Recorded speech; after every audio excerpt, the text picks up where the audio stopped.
There's a paradox in America regarding work. It's kind of funny, but not always funny.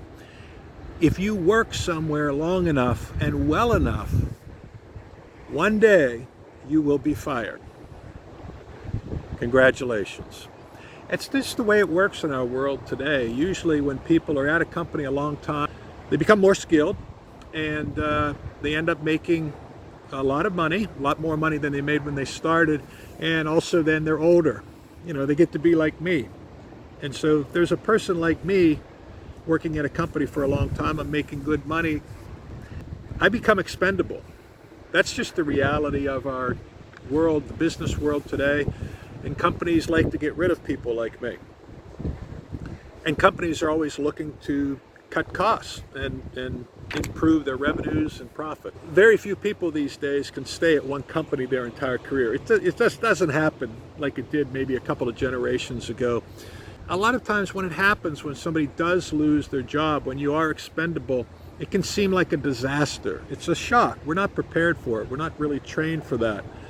It's not really a disaster. This is actually, it's a test of faith.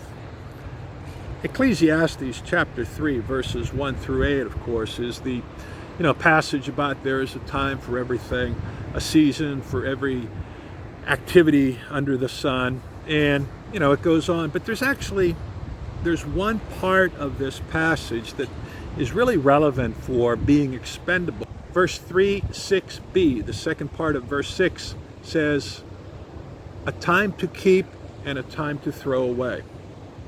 And that's, a lot of times, that's what our work is like. That's what our career is like. We usually hold on to things too long.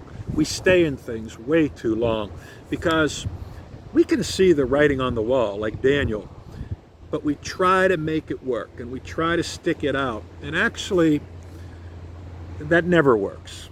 And actually, you need to remember, God is working in all of this. God is not missing if we become expendable.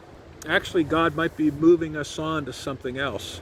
God is opening us up to something else. And sometimes what that means is we need to be shown the door one way so that we can go in through another door. There is a time to keep and a time to throw away. What this means is I have to rely on God. I can't just rely on myself anymore. God is working in this, and I need to trust that.